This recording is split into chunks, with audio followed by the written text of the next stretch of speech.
Hello, everybody. Good morning. I am Professor Dr. Muhammad Nawaz from Pakistan. I wish I would have been there, but unfortunately, I couldn't make it. My topic of today's presentation is CT scan of brain in headache in pediatric age group. Basically, it is an audit study, and the learning objective is to determine and assess the appropriateness and the outcome of CT brain for headache in the children.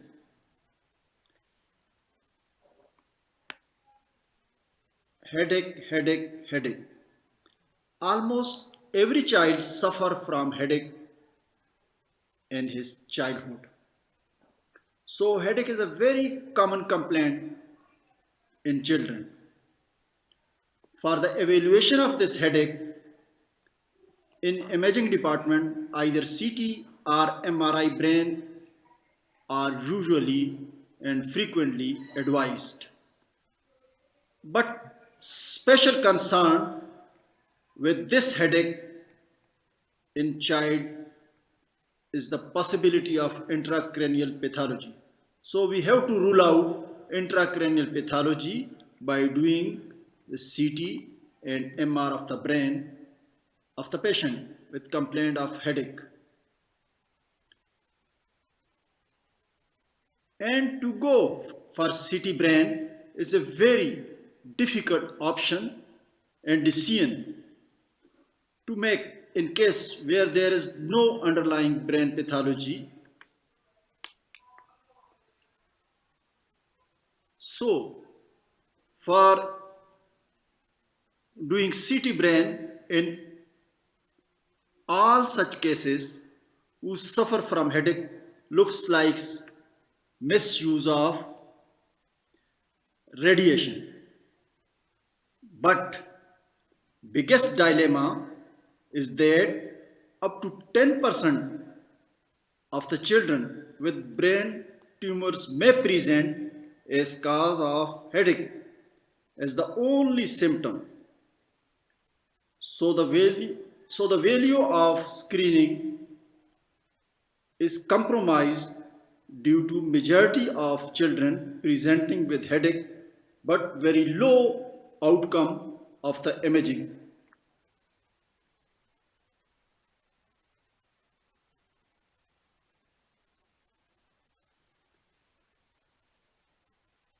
So the appropriateness of imaging should be prevailed by identifying the clinical signs and symptoms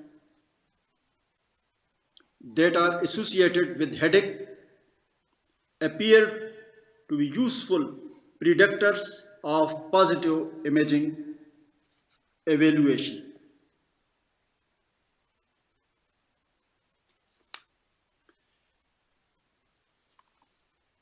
ACRAC, American College of Radiology Appropriateness Criteria, was considered and chosen as the standard for this study. ACRAC is actually a clinical guideline for the appropriateness of various imaging modalities used in the children with headache. ACRC categorized and classify headaches into 5 types. So there are 5 types of headaches according to ACRAC classifications. First, isolated headache which is just not related or associated with any other sign or symptoms. Second, headache with positive neurological signs and symptoms like nystagmus, altered sensation, etc. means when the headache is associated with some neurological signs like change in the sensations or nystagmus, etc., etc. And third type of headache with sporting historical data like diplopia, vomiting, and imbalance. So headache when associated with diplopia, vomiting, or imbalance in according to the ACRAC, this is third type of headache. So fourth is the acute severe thunderclap headache. When the headache is very severe, intense, this is fourth type of headache according to the ACRAC classification. And fifth and the last type of headache is the common or classical migraine type of headache. When headache is typically associated with classical migraine. So it's so common. There are 5 variants of headaches according to ACRAC classification of headache. So ACRAC appropriateness rating criteria. So on one side there is variant of headache and on the other side it is appropriateness rating scale of CT scan. It varies from 2 to 9. So when it is least, like 1 is the least, and when it is highest, so in this table 9 is the highest. This means the most appropriate. Isolated headache and common or classical migraine headache scores 2, while headache with positive neurological signs and symptoms and headache with supporting historical data score 8. While thunderclap headache or acute severe headache scores 9, which is the highest in this.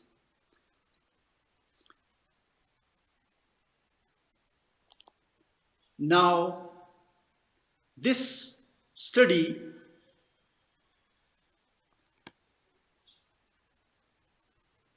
was completed and conducted in the radiology department of Hayatabad Medical Complex, Peshawar, Pakistan, over the period of 1 year.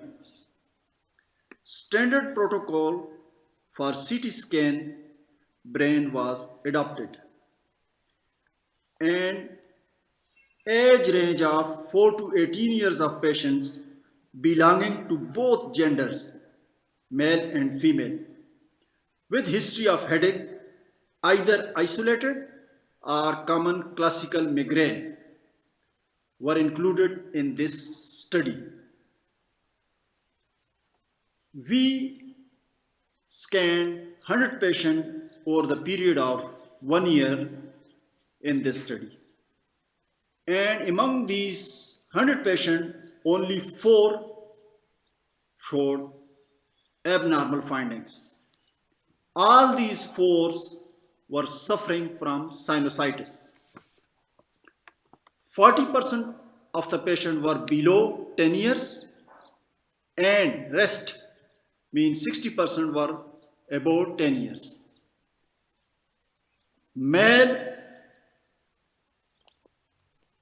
69 while female 31. So male to female ratio is 6.9 to 3.1.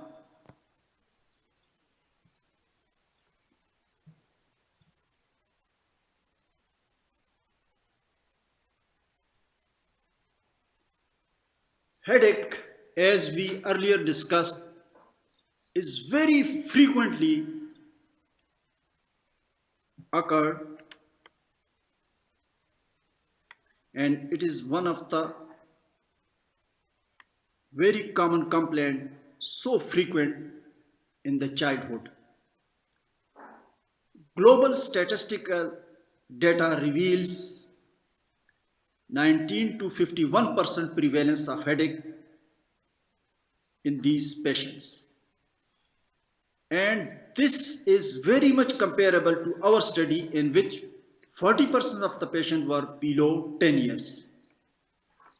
Prevalence rate of headache is up to 85% in the school going children. 85% among the school going children. Prevalence of headache was found to be 56 and 74% in the adolescents, boys and girls respectively. Majority of the children with history of headache turn out to be normal in CT brain, or in some few patients there may be some incidental findings that didn't relate specifically to their headache.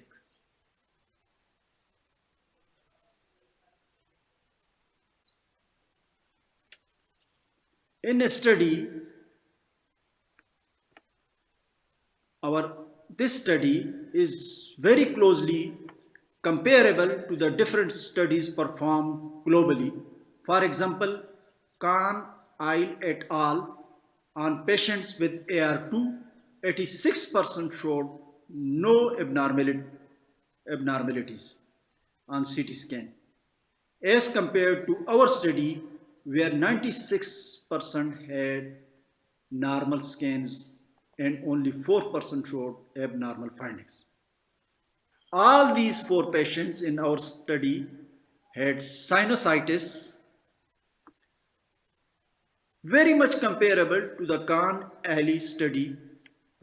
In our study, 4% means 4 patients in our study had sinusitis compared to the Khan-Ali study. In our study, 4% show pathology, while Maitel J et al. Reported 3.8% had pathology in his study. As radiation exposure of 90 milligray, which is a big amount for CT head, should be avoided by identifying low risk children. So this is the point. We should identify low risk children from those with high risk probability of intracranial pathology. So this should be avoided by identifying low risk children with isolated or classical common migraine. AR2, our study, sports to this idea of prudent clinical assessment for identification of low risk children.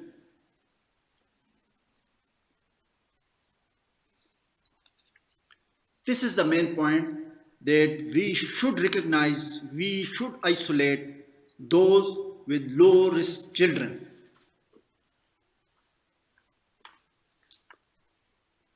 So the basic idea behind my study is to identify the low risk children from the others.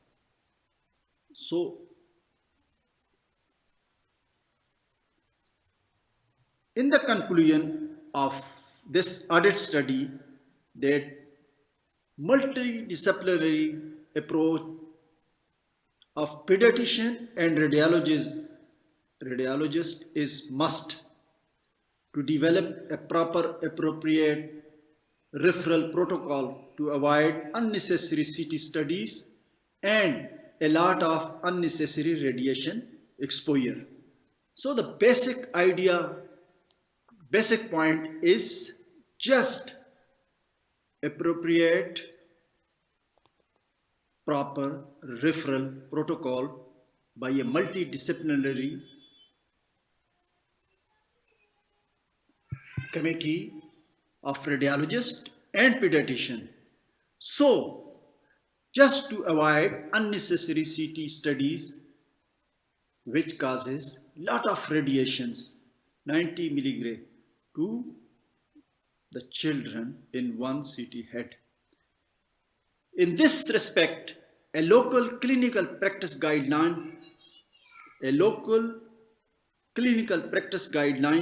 will augment in the identification and priorities of high-risk children, which will not only reduce the workload of CT in radiology department, but also avoid unnecessary extra radiation exposure to the children.